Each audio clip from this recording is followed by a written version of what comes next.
Hello बच्चों, नमस्ते। कैसे हैं आप सभी लोग? मुझे उम्मीद है कि आप लोग अच्छे होंगे। तो आज हम करने वाले हैं क्लास 9th का प्रैक्टिस सेट 3.4। ठीक है, तो प्रैक्टिस सेट के क्वेश्चंस देखने के पहले कुछ बेसिक है जिसे हम समझेंगे, फिर उसके बाद से प्रैक्टिस सेट के क्वेश्चंस को सॉल्व करेंगे। ठीक है ना। तो देखिएगा, यहाँ पर हम लोग सबसे पहले क्या देखने वाले हैं, परपेंडिकुलर बाइसेक्टर थ्योरम। तो परपेंडिकुलर बाइसेक्टर थ्योरम क्या होता है, तो इसके दो पार्ट्स हैं, पहला ये, दूसरा ये। ठीक है, तो पार्ट 1 में क्या दिया है ध्यान से समझिएगा, लेकिन उससे पहले आप लोग को ना ये परपेंडिकुलर बाइसेक्टर के बारे में बताना चाहती हूँ कि परपेंडिकुलर बाइसेक्टर क्या होता है। तो समझिएगा, जैसे ये रहा मेरा सेगमेंट बराबर, अब इसका परपेंडिकुलर बाइसेक्टर क्या होगा, तो परपेंडिकुलर बाइसेक्टर जो है ना वो इस सेगमेंट के बीचों बीच होगा।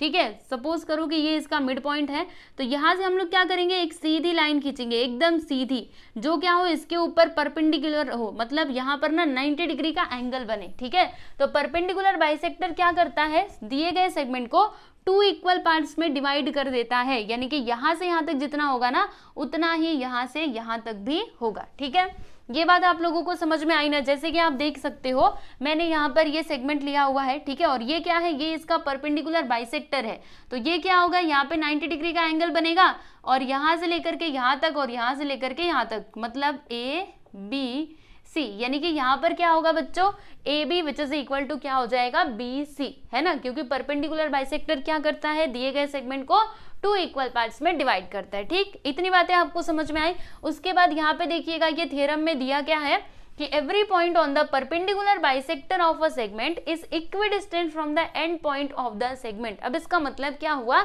जैसे कि ये मेरा परपेंडिकुलर बाइसेक्टर है बराबर, तो मैं इस परपेंडिकुलर बाइसेक्टर के ऊपर कहीं पर भी पॉइंट ले लूं, चाहूं यहाँ पर, चाहे यहाँ पर, या फिर नीचे ऊपर, चाहे जहां पर भी ले लूं, वो जो पॉइंट है ना वो इस सेगमेंट के एंड पॉइंट, यानी जो लास्ट वाले पॉइंट है ना उनसे इक्वल डिस्टेंस पर होगा। जैसे मान लीजिए कि मैंने यहाँ पर ये पॉइंट ले लिया डी। ठीक है, तो ये जो पॉइंट डी है ना वो यहाँ से, मतलब पॉइंट ए से और पॉइंट सी से इक्वल डिस्टेंस पर होगा। यानी कि रुको, मैं ना जरा यहाँ पे लाइन मुझे खींचने दो, फिर आपको बताती हूँ। देखो मैंने क्या किया, यहाँ से एक लाइन खींच करके इन दोनों को ज्वाइंट कर दिया बराबर, और यहाँ से मैंने ये लाइन खींच करके इन दोनों को ज्वाइंट कर दिया। ठीक, तो देखो इन दोनों का जो डिस्टेंस है ना, मतलब यहाँ से लेकर के यहाँ तक AD और DC, देखिएगा ध्यान से, AD और DC क्या हो जाएंगे, कॉन्ग्रुएंट हो जाएंगे, इक्वल हो जाएंगे। कैसे इक्वल होंगे, क्योंकि हमने ये थ्योरम पढ़ा ना कि एवरी पॉइंट, यानी हर एक point on the perpendicular bisector of a segment, segment के परपेंडिकुलर बाइसेक्टर पर जो कोई भी पॉइंट हो, ठीक है, चाहे आप जहां पर भी ले लो, वो क्या होता है, इक्विडिस्टेंट होता है from the end point of the segment. यानी सेगमेंट्स के जो एंड पॉइंट होते हैं ना, मतलब ये लास्ट वाले जो पॉइंट्स होते हैं, ठीक है, जैसे ये सेगमेंट के एंड पॉइंट कौन कौन से हैं, तो पॉइंट ए और सी। ठीक है, तो यहाँ से वो वाला पॉइंट जो भी हम लोग यहाँ पे परपेंडिकुलर बाइसेक्टर के ऊपर लेते हैं वो इक्वल डिस्टेंस पर होता है। ठीक है, तो ये प्रॉपर्टी आप लोग को याद रहेगा ना। अभी जो इसके आगे आपका चैप्टर नंबर 4 है ना, उसमें ये प्रॉपर्टी हेल्प करेगा, ये वाला जो थ्योरम है ना, ठीक है, वहां पे हमें कंस्ट्रक्शन करना है, तो कंस्ट्रक्शन करने में हमको ये थ्योरम हेल्प करेगा। ठीक है, तो आपको समझना जरूरी था, इसके लिए मैंने बता दिया। ठीक है, तो ये बात आप लोग को समझ में आ गई ना अच्छे से।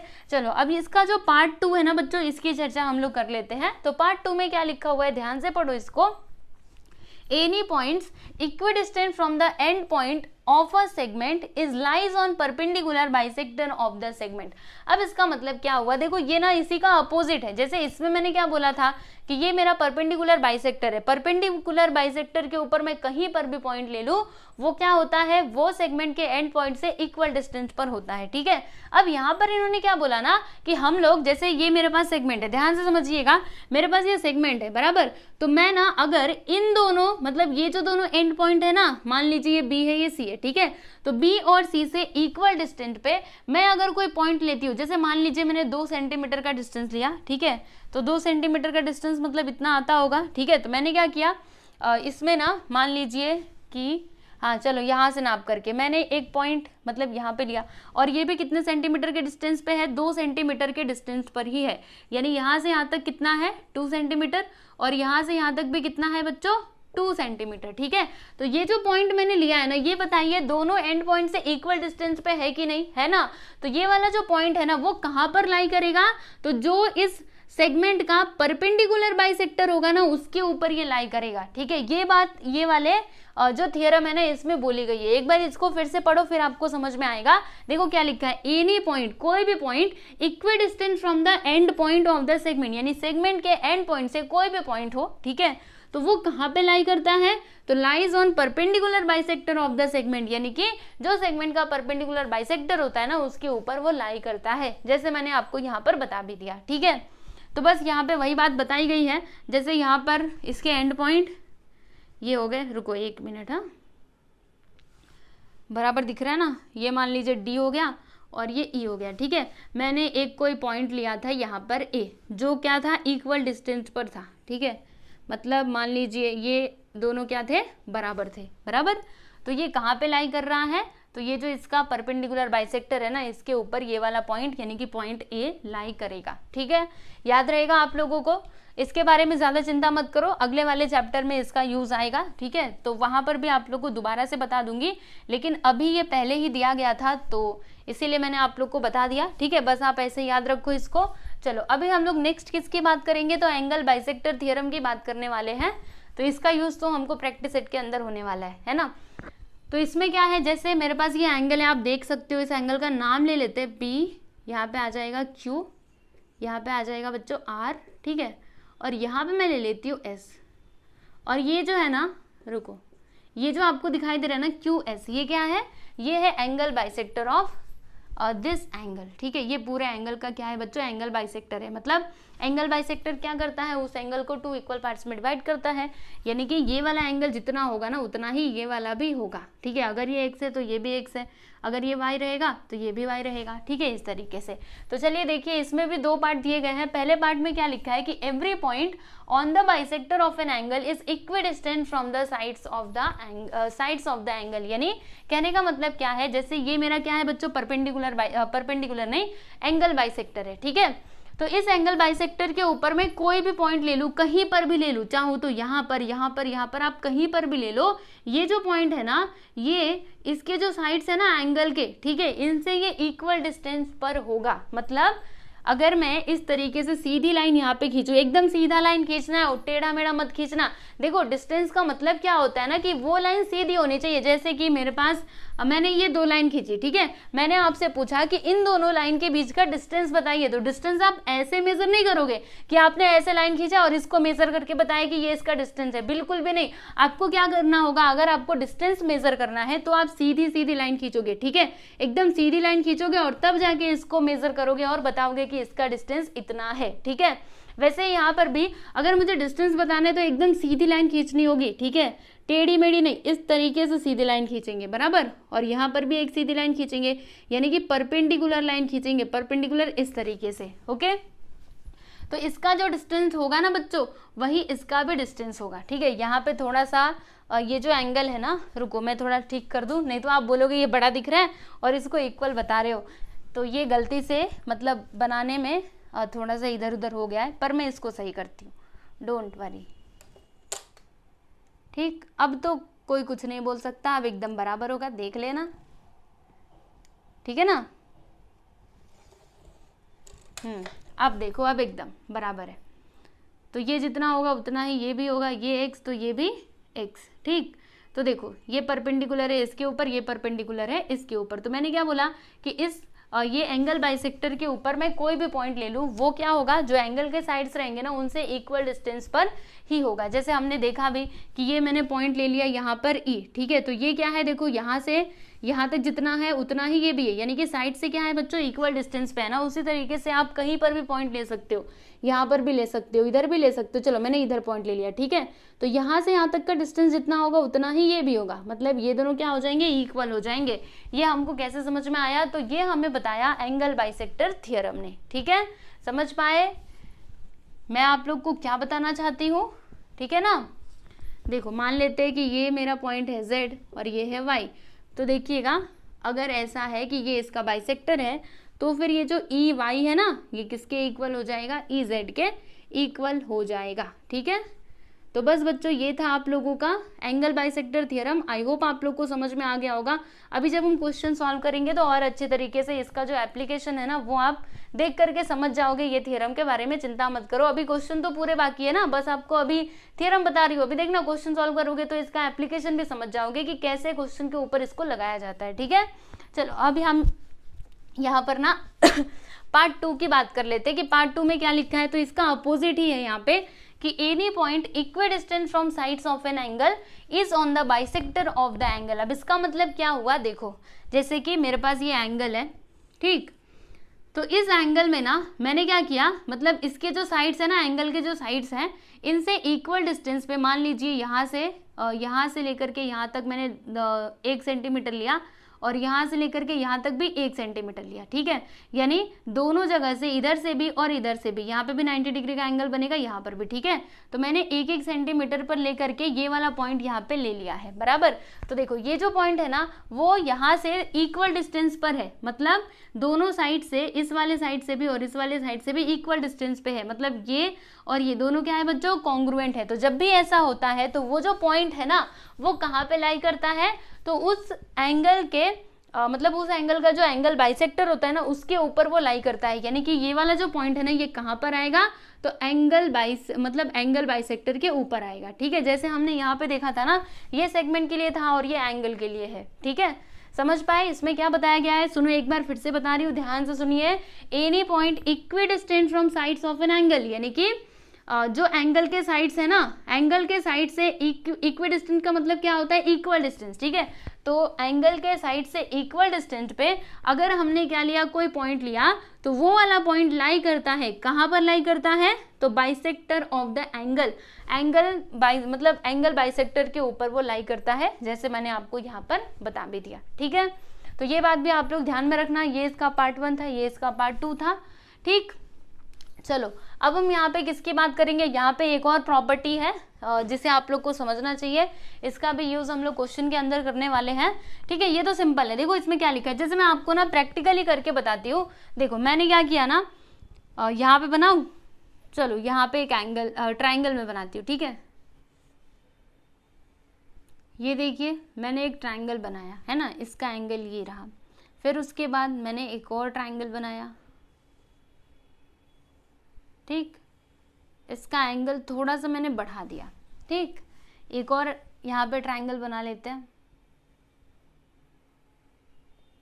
जिसका एंगल मैंने थोड़ा और बड़ा कर दिया। ठीक, तो इसमें आपने क्या देखा कि जैसे जैसे हम एंगल बढ़ाते जा रहे हैं उसके अपोजिट में जो साइड है ना बच्चों वो बढ़ते जा रहे हैं। ठीक है, या फिर आप ऐसे बोल सकते हो कि जैसे जैसे हम साइड्स को बढ़ा रहे हैं, जैसे जैसे हम लोग साइड को बढ़ा रहे हैं वैसे वैसे ये जो एंगल है ना वो बढ़ते हुए जा रहा है। पहले ये एंगल इतना सा था, देखो जब मैंने क्या किया, ये साइड को बढ़ाया, इसके अपोजिट में जो साइड है ना उसको बढ़ाया, तो ये वाला जो एंगल है वो भी बढ़ गया। अगर मैंने साइड को इतना बड़ा कर दिया तो ये एंगल इतना हो गया। अगर मैं साइड को थोड़ा और बड़ा कर दूं तो एंगल मेरा कुछ ऐसा बनेगा, मतलब यहाँ पे एंगल भी बढ़ जाएगा। ठीक है, यानी कहने का मतलब क्या है, इधर देख लीजिएगा, इनर ट्राइंगल यानी कि ट्राइंगल के अंदर angle opposite to greater side is greater and angle opposite to smaller side is smaller. मतलब क्या हुआ इसका, जैसे हम जानते हैं कि ट्राइंगल में कितने साइड्स होते हैं, 3 साइड्स और 3 एंगल होते हैं। ठीक है, तो इसमें क्या बोला है कि angle opposite to greater side, मतलब ग्रेटर साइड के अपोजिट में जो एंगल है ना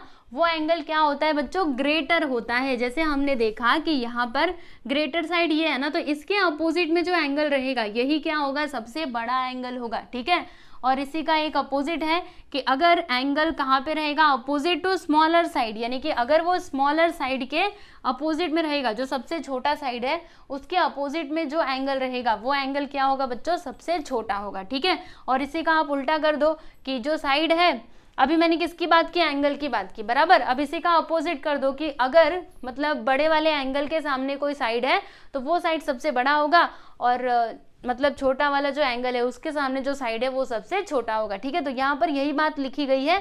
एक बार इसको फिर से मैं पढ़ती हूँ और ध्यान से आप लोग सुनो, सब कुछ समझ आएगा। देखो इसमें क्या लिखा है, inner triangle angle opposite to greater side, मतलब ग्रेटर साइड के अपोजिट में जो एंगल होता है वो क्या होता है, ग्रेटर होता है। ठीक, और angle opposite to smaller side is smaller, smaller side के अपोजिट में जो एंगल रहता है वो क्या होता है बच्चों, स्मॉलर होता है। ठीक, फिर यहाँ पे देखिएगा side opposite to greater angle, यानी बड़े वाले एंगल के अपोजिट में जो साइड है ना वो क्या होता है, ग्रेटर, मतलब सबसे बड़ा होता है। और जो छोटा वाला साइड है, छोटा वाला एंगल है, उसके अपोजिट में जो साइड होता है वो क्या होता है, वो छोटा होता है। ठीक है, तो बस ये एक दूसरे के अपोजिट ही है। पहले मैंने एंगल की बात करी और फिर मैंने यहाँ पे किसकी बात की बच्चों, साइड की बात की। ठीक है, यहाँ पर मैंने आपको बताया अभी तो कि जब मैंने ये साइड को इतना रखा था, एंगल इतना था, लेकिन मैंने जब साइड बढ़ाया तो एंगल भी बढ़ गया, साइड बढ़ाया तो एंगल भी, उसके अपोजिट में जो एंगल है वो बढ़ गया। ठीक है, या फिर आप इसका अपोजिट भी बोल सकते हैं कि जब हमने एंगल को बढ़ाया तो साइड बढ़ा। देखो एंगल को बढ़ाया, साइड बढ़ा, एंगल को जब बढ़ाया तो साइड बढ़ा। ठीक है, तो इस तरीके से आप लोग इसको समझ सकते हैं। तो ये था बच्चों आप लोगों का प्रैक्टिस सेट 3.4 का बेसिक कंसेप्ट। समझ में आया कि नहीं? चलो इसको फटाफट से अपनी नोटबुक में आप लोग लिख लीजिए और फिर उसके बाद फाइनली हम लोग प्रैक्टिस सेट 3.4 के क्वेश्चंस को सॉल्व करते हैं। तो चलिए हम लोग शुरू करते हैं प्रैक्टिस सेट 3.4। तो ये रहा आपका क्वेश्चन नंबर 1। इसमें क्या लिखा है कि इन गिवन फिगर, यानी कि इस फिगर में आप लोग देखिएगा point A is on the bisector of angle XYZ, यानी कि इस एंगल का जो बाइसेक्टर है ना इसके ऊपर क्या है बच्चों, पॉइंट ए। ठीक है, तो अगर ए से लेकर के एक्स तक कितना है, 2 सेंटीमीटर। ए से लेकर के एक्स का मतलब क्या हुआ, यहाँ से यहाँ तक अगर ये 2 सेंटीमीटर है तो फिर ए जेड कितना होगा, यानी कि ये कितना होगा वो हम लोगों को यहाँ पर बताना है। ठीक है, ये तो सिंपल है, अभी अभी हमने देखा था ना एंगल बाइसेक्टर थ्योरम, उसमें हमने 2 पार्ट देखे थे। पहले पार्ट में यही तो था, हमने क्या देखा था, जैसे कि हमारे पास एंगल है और उसका बाइसेक्टर है, तो बाइसेक्टर के ऊपर अगर कोई पॉइंट है ना तो वो क्या होता है, उस एंगल के साइड से इक्वल डिस्टेंस पर होता है। ठीक है, ये मैंने आप लोग को बताया था। तो यहाँ पर हम लोग वही वाला थ्योरम लगाएंगे और फिर हमें हमारा आंसर मिल जाएगा। ठीक है, तो चलिए बच्चों इसका जो सॉल्यूशन है ना वो हम स्टार्ट करते हैं। तो कौन सा वाला थ्योरम था, पहले जो इन्फॉर्मेशन दी गई है उसे हम लिखते हैं। क्या लिखेंगे कि ये जो पॉइंट ए है ना, पॉइंट ए कहाँ पर है, point A is on the bisector of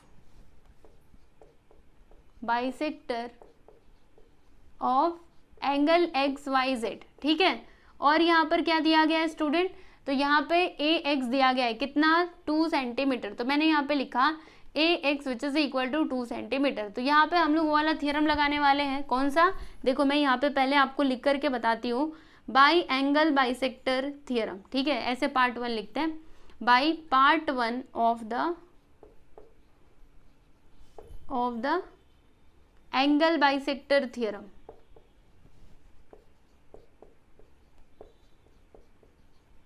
चलिए बताइए वो थ्योरम क्या था, पहले मैं ना मतलब पहले मैं वो थ्योरम लिखती हूँ। ठीक है, by part 1 of the angle bisector theorem, वो थ्योरम में क्या था कि एवरी पॉइंट ऑन द, चलो फटाफट से मैं लिखती हूँ, हाँ अभी तो आप लोग को याद होगा ही, एवरी पॉइंट ऑन द, वो पॉइंट कहाँ पे होता है, बाइसेक्टर ऑफ द एंगल। ठीक है, bisector of an angle is equidistant from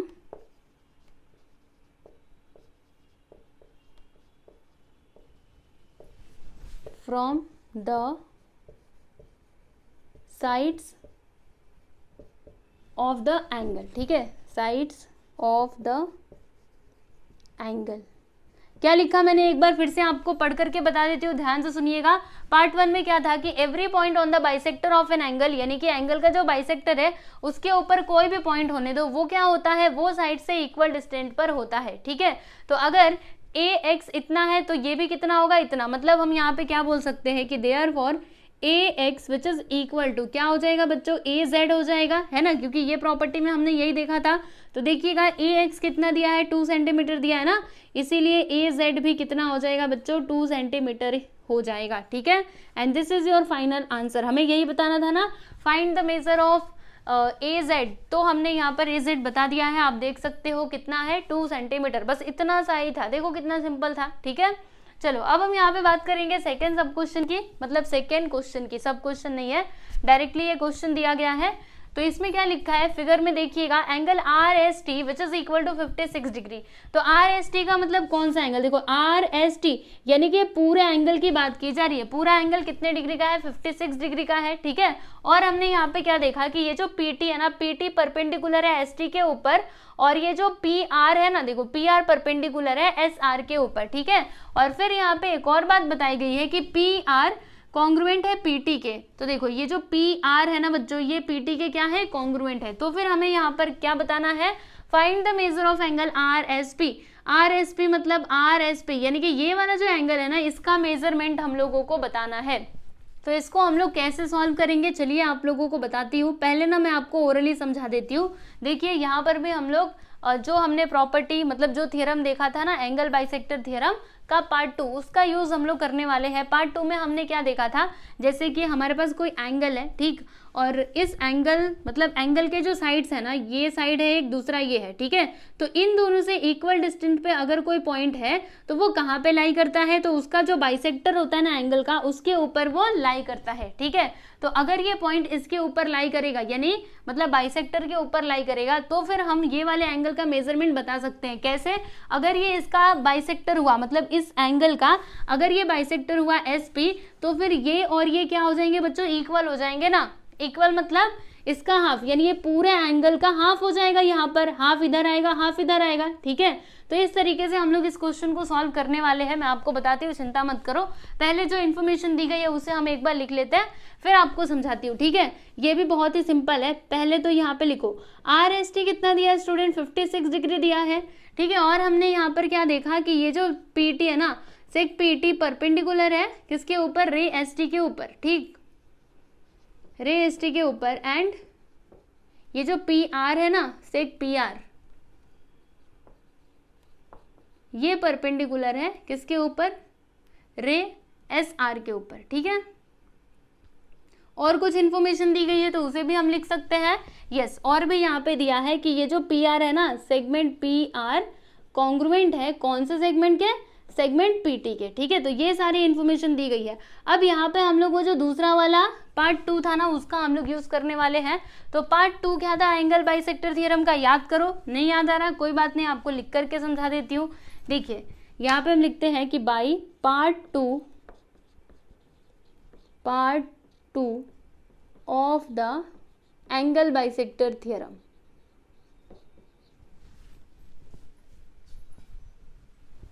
angle bisector theorem.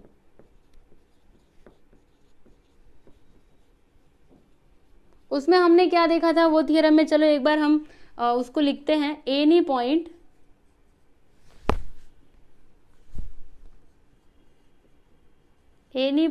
Is equidistant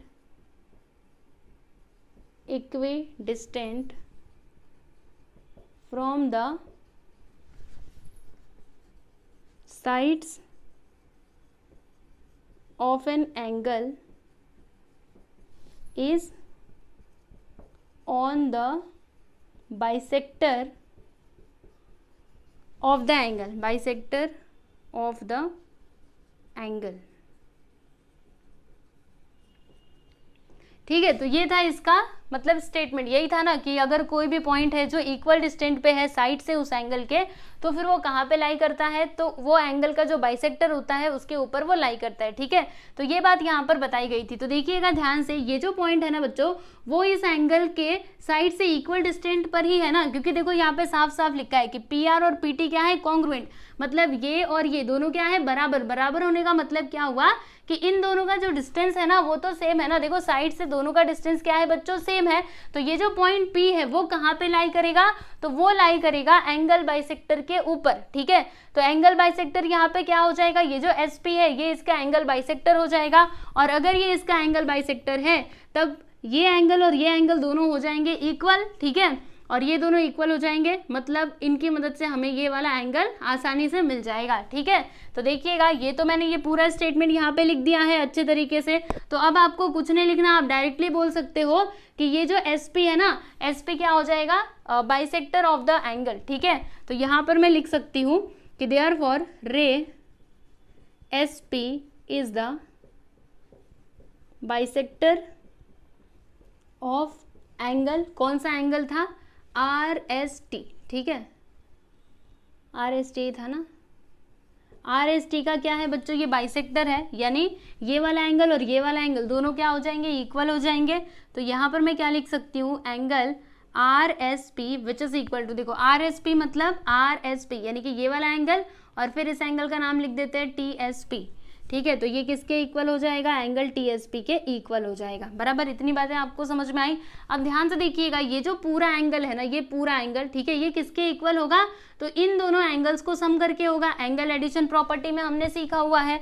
तो यहाँ पर मैं क्या लिख सकती हूँ कि एंगल आर एस टी, ठीक है, आर एस टी किसके इक्वल हो जाएगा, तो ये वाला एंगल प्लस ये वाला एंगल, ध्यान से देखते जाना, ठीक है। तो यहाँ पर मैं क्या लिखूंगी, angle T S P plus angle R S P, ठीक है। इसका रीजन आप क्या बताओगे, एंगल एडिशन प्रॉपर्टी, यहाँ पे लिख दो, ठीक।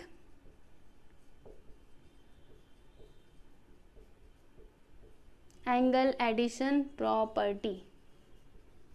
अब क्या होगा, यहाँ पर देखिएगा, ये जो आर एस टी है ये कितना डिग्री है, यहाँ पर देखो 56 डिग्री, ये लीजिए मैंने लिख दिया। अब ये जो हमें क्या बताना था, एंगल आर एस पी बताना था ना, तो ध्यान से देखो R S P, are S P मैंने क्या लिखा है, ये टी कहाँ से लिख दिया, आर एस पी यहाँ पर आएगा, ठीक है। तो ध्यान से देखिए, इसमें हमने क्या देखा कि ये जो आर एस पी है ना, ये किसके इक्वल है, टी एस पी के इक्वल है, यानी ये जो एंगल टी एस पी है, ठीक है, इसके प्लेस पे हम क्या लिख सकते हैं, आर एस पी लिख सकते हैं ना, लिख सकते हैं कि नहीं, क्योंकि दोनों के दोनों क्या है, इक्वल है ना। तो ये जो टी एस पी है इसके प्लेस पर मैं लिख दूंगी एंगल आर एस पी, ठीक है, प्लस, और यहाँ पे एंगल आर एस पी पहले से ही है। अब क्या होगा देखिएगा, angle R S P plus angle R S P, तो क्या हो जाएगा, एक angle R S P plus एक एंगल आर एस पी, यहाँ भी 1 है यहाँ भी 1 है, तो दोनों को मिलाकर के क्या हो जाएगा, 2 एंगल आर एस पी, ठीक। और इधर क्या है, 56 डिग्री है, इसको रहने दो। अब ये जो 2 है ना, 2 को इस साइड बुलाइए, तो जब 2 इधर आएगा तो डिवीजन में हो जाएगा, और यहाँ पे एंगल आर एस पी, चलो अब इसको डिवाइड करो, तो 2 2 ज़ा 4, और यहाँ पे क्या आ जाएगा, 2 8 ज़ा 16, 28 डिग्री, यानी कि जो एंगल आर एस पी है ना बच्चों, ये वाला एंगल, ये कितना आ गया, 28 डिग्री आ गया, ठीक है। हमें यही बताना था ना, measure of angle R S P which is equal to 28 degree. यहाँ पे हम लिख देते हैं कि therefore measure of angle RSP is 28 degree, ठीक है। तो आप देख सकते हो क्वेश्चन नंबर 2 यहाँ पे कंप्लीट हुआ है। इसी तरीके से करना है, देख लीजिए इसको अच्छे तरीके से। क्वेश्चन नंबर 3 देखिएगा, इसमें क्या लिखा है कि in triangle P Q R, P Q का लेंथ कितना दिया है 10 सेंटीमीटर, क्यू आर है 12 सेंटीमीटर का, और जो पी आर है ना वो है 8 सेंटीमीटर का, ठीक है। तो फिर हमें क्या बताना है, find out the greatest and the smallest angle of the triangle, यानी कि वो ट्रायंगल में सबसे छोटा और सबसे बड़ा एंगल कौन सा होगा वो हम लोगों को यहाँ पर बताना है, ठीक है। तो यहाँ पे हम कौन सी वाली प्रॉपर्टी लगाएंगे, याद है आपको बेसिक कंसेप्ट में एकदम लास्ट में मैंने क्या बताया था कि angle opposite to greater side is greater, यानी कि जैसे कि मान लीजिए हमारे पास ये रहा ट्राइंगल, ठीक है। तो ट्राइंगल में ना ये वाला जो एंगल है ये क्या है, मतलब ये वाला जो साइड है ना, सपोज करो कि ये वाला साइड काफी बड़ा है, सबसे बड़ा कौन सा साइड है, ये वाला साइड, ठीक है। तो इस साइड के अपोजिट में जो एंगल होगा ना वो क्या होगा, सबसे बड़ा एंगल होगा, ठीक है। तो यही वाली प्रॉपर्टी हमने देखी थी ना। और जो सबसे छोटा वाला साइड है उसके अपोजिट में जो एंगल रहता है वो क्या होता है, छोटा होता है, ठीक है। तो चलिए इसी तरीके से हम लोग ये क्वेश्चन को सॉल्व करने वाले हैं। तो सबसे पहले जो भी इंफॉर्मेशन दी गई है उसे हम जरा यहाँ पे लिखते हैं। In triangle P Q R, triangle P Q R में जो पी क्यू है ना इसका लेंथ कितना है बच्चों, 10 सेंटीमीटर है, और ये जो क्यू आर है ना ये कितना है, 12 सेंटीमीटर, ठीक है। और क्या है, और ये जो पी आर है, पी आर का लेंथ कितना दिया है बच्चों, 8 सेंटीमीटर। तो फिर हमें वही greatest and the smallest side बताना है, स्मॉलेस्ट एंगल बताना है, साइड नहीं बताना, यहाँ पे एंगल बताना है, ठीक है। तो कैसे बताएंगे देखिएगा, यहाँ पे सबसे ग्रेटर साइड कौन सा है, क्यू आर।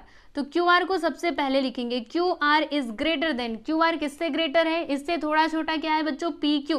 तो यहाँ पर मैंने लिख दिया पी क्यू, और इससे एकदम छोटा क्या है, पी आर। तो यहाँ पर मैंने क्या लिख दिया, पी आर लिख दिया, ठीक है।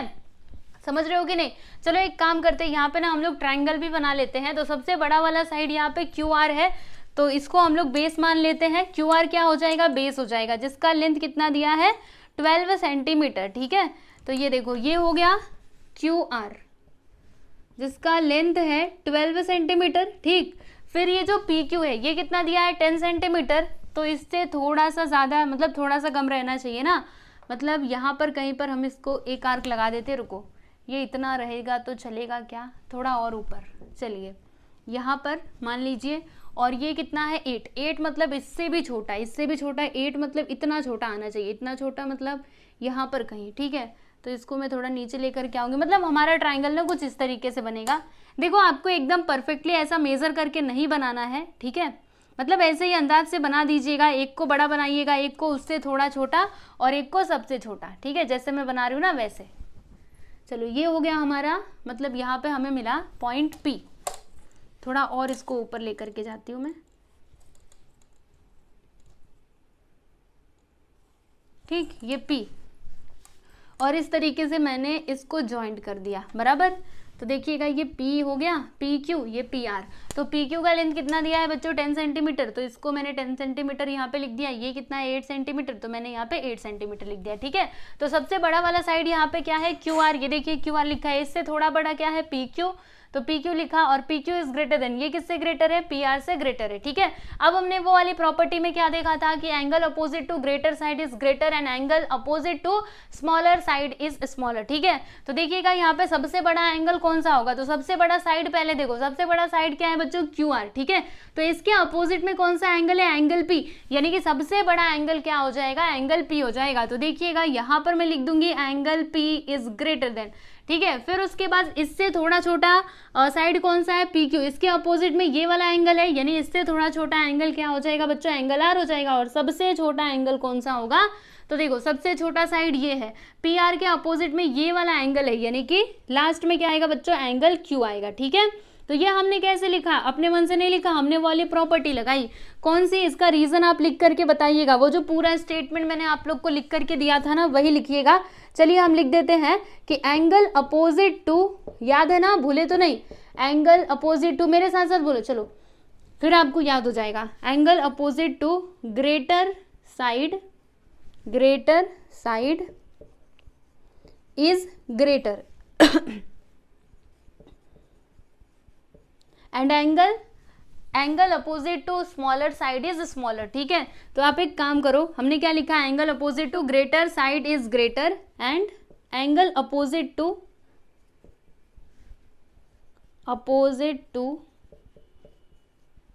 स्मॉलर साइड इज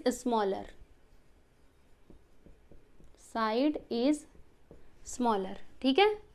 तो ये हमने इसका रीज़न यहाँ पर लिख दिया। इस तरीके से आप लोग जरूर अच्छे तरीके से अपनी नोटबुक में लिख लीजिएगा, ओके। हमें क्या बताना था, ग्रेटेस्ट एंगल और स्मॉलेस्ट एंगल। तो सबसे बड़ा एंगल आप लोग देख सकते हो एंगल P है, और सबसे छोटा एंगल क्या है बच्चों, सबसे लास्ट में क्या है, एंगल Q है ना, तो ये क्या हो जाएगा सबसे छोटा। तो यहाँ पर मैं लिखूंगी कि greatest side, therefore greatest side नहीं, ग्रेटेस्ट एंगल, ठीक है। तो ग्रेटेस्ट एंगल यहाँ पे हो जाएगा बच्चों angle P and smallest angle क्या हो जाएगा, सबसे छोटा एंगल कौन सा होगा, एंगल Q, सबसे लास्ट में एंगल Q है ना, यस, ये हो जाएगा सबसे छोटा। और ये हो गया बच्चों आप लोगों का फाइनल आंसर, आप देख सकते हो। क्वेश्चन नंबर 3 यहाँ पे होता है कंप्लीट, ठीक है। अब हम किसकी बात करेंगे, तो क्वेश्चन नंबर 4 की बात करेंगे। अब इसमें क्या लिखा हुआ है कि इन ट्राइंगल FAN, यानी कि हमारे पास ना एक ट्राइंगल है, चलिए हम ट्राइंगल एक बना लेते हैं FAN।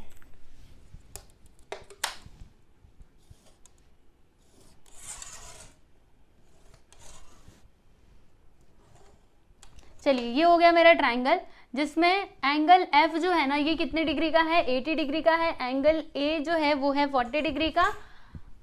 तो FAN हम यहाँ पे ले लेते हैं, ये है 40 डिग्री का और ये कितना है 80, ठीक। तो फिर हमें यहाँ पे क्या बताना है, greatest and the smallest side of the triangle, यानी ये ट्राइंगल में सबसे बड़ा वाला साइड और सबसे छोटा वाला साइड कौन सा होगा वो हमको बताना है, ठीक है। तो देखो सबसे पहली बात, वो प्रॉपर्टी में हमने क्या देखा था, वो पूरा उसमें पूरा स्टेटमेंट क्या लिखा था, angle opposite to greater side is greater and angle opposite to smaller side is smaller, ठीक है। और फिर मैंने उसके आगे आप लोग को क्या बताया था कि side opposite to greater angle is greater and side opposite to smaller angle is smaller. यानी कहने का मतलब क्या है कि इसमें जो सबसे छोटा वाला एंगल होगा ना उसके अपोजिट में जो साइड रहेगा वो क्या होगा, सबसे छोटा, और जो सबसे बड़ा वाला एंगल है उसके अपोजिट में जो साइड रहेगा वो क्या होगा बच्चों, सबसे बड़ा होगा, ठीक है। तो यहाँ पर हम लोग वही वाली प्रॉपर्टी लगाने वाले हैं। देखिएगा यहाँ पे हम लिखेंगे सॉल्यूशन इसका, ठीक है। तो सबसे पहली बात, जो भी इंफॉर्मेशन दी गई है इसे हम लिखते हैं, क्या लिखेंगे, in triangle FAN, triangle FAN में एंगल F जो है ये कितने डिग्री का है बच्चों, 80 डिग्री का है, और जो एंगल A है ये कितने डिग्री का है, ये है 40 डिग्री का। ठीक, अब एक काम करते हैं, ये जो एंगल N है ना ये हम लोगों को नहीं पता, तो चलिए हम सबसे पहले एंगल N का जो मेजरमेंट है वो निकाल लेते हैं।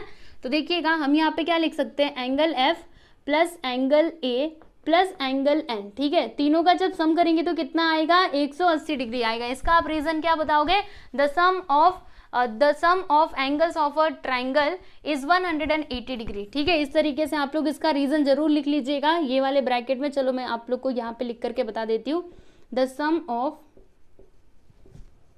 All angles of a triangle is 180 degree. ठीक है, तो देखो एंगल F जो है ये कितने डिग्री का है, 80 बराबर, एंगल F 40, एंगल N हमको नहीं पता, इसको आप ऐसे रहने दो, विच इज इक्वल टू 180। तो 80 और 40 कितना हो जाएगा, 120 होगा ना, plus angle N which is equal to 180 degree, 120 को उस साइड लेकर के जाएंगे तो एंगल N हम लोगों को मिल जाएगा।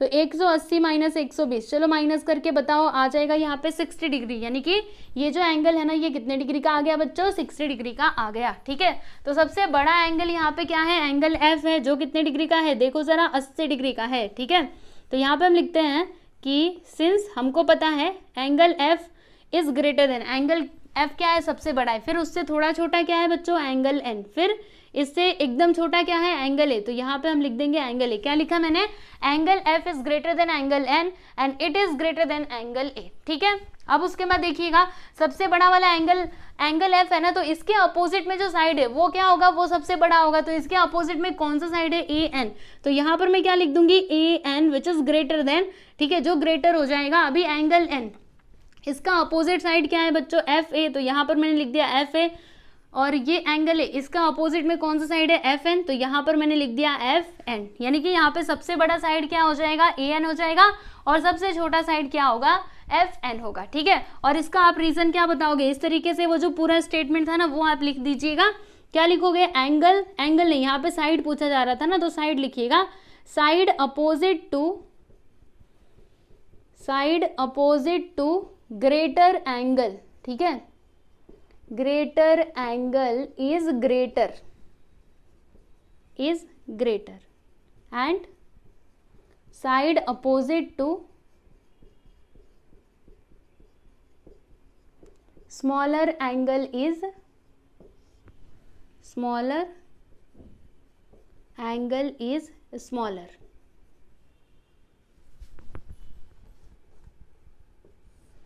तो यहाँ पर देखिए सबसे बड़ा ये है, सबसे छोटा ये है, हमें यही बताना था ना, ग्रेटेस्ट साइड और स्मॉलेस्ट साइड। तो यहाँ पे हम लिखते हैं कि therefore greatest side of this triangle which is equal to क्या हो जाएगा, AN and the smallest side is, सबसे छोटा साइड यहाँ पर क्या है स्टूडेंट, सबसे छोटा साइड है FN, तो ये लीजिए मैंने FN लिख दिया। ठीक है, तो आप देख सकते हो यहाँ पर आपका क्वेश्चन नंबर 3 और 4 कंप्लीट होता है। ठीक है, तो यहाँ पे हमने कौन कौन से क्वेश्चंस किए, क्वेश्चन नंबर 1, 2, 3 एंड 4, तो अभी हम यहीं पे रुकते हैं। अब इसके आगे कौन कौन से क्वेश्चंस बचे हुए हैं, तो क्वेश्चन नंबर 5, 6 और देखो जरा 7 और 8, यानी कि और 4 क्वेश्चंस बचे हुए हैं। तो ये चारों क्वेश्चंस को हम लोग सॉल्व करेंगे अगले वीडियो में। ठीक है, और अगले वीडियो का लिंक आप लोग को डिस्क्रिप्शन में मिल जाएगा। ठीक है, तो वहां से जाकर के आप लोग जो बाकी के क्वेश्चन है उनको देख सकते हैं। ठीक, तो चलिए फिर चलते हैं, मिलेंगे हम लोग नेक्स्ट वीडियो में। Bye everyone.